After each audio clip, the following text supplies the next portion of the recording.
Brushes, paints, glue, and scrapers have always been a way of life for Grace Munakata. She's a Crockett, California artist who knew at a very early age what she always wanted to be.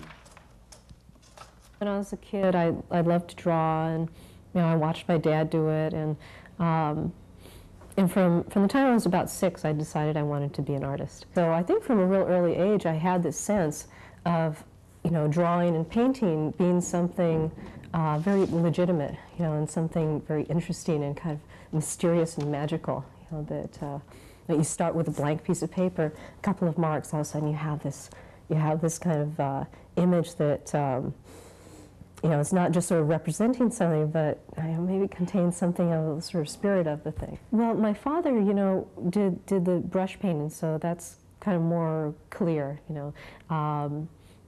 that I kind of wanted to emulate him, and as a matter of fact, for a long time, we had sort of a pretend rivalry back and forth. As far as my art, I think one of the kind of earliest influences that way was my father's interest in brush painting.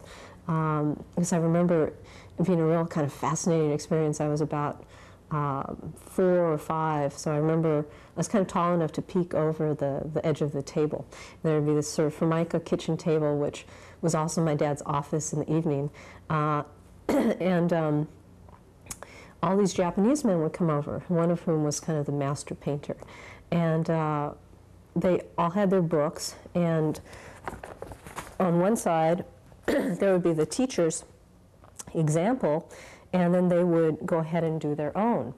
And it had a lot to do with sort of gesture and sort of trying to get the essence of whatever it was, a bird, a cherry blossom, a fish. And it's something very interesting to me now, that the Asian artists weren't so much interested in real naturalistic representation, but something maybe more poetic, okay, sort of condensing this information to a kind of essence.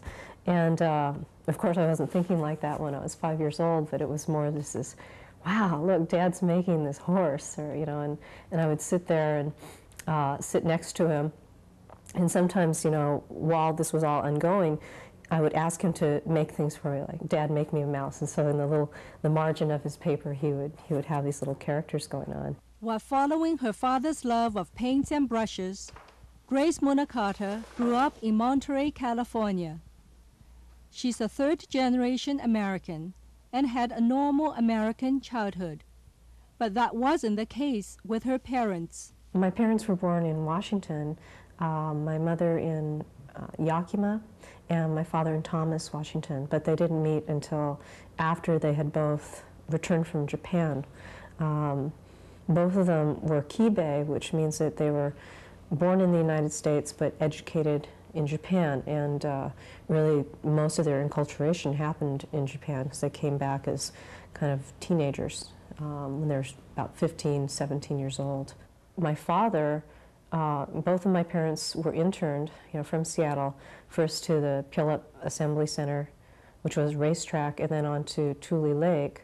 And afterwards, well, after they had been there about, I think, 6 months, my father volunteered to serve the military service by translating captured documents. They found that they had a great need for Japanese linguists, and especially those who had actually been educated in Japan.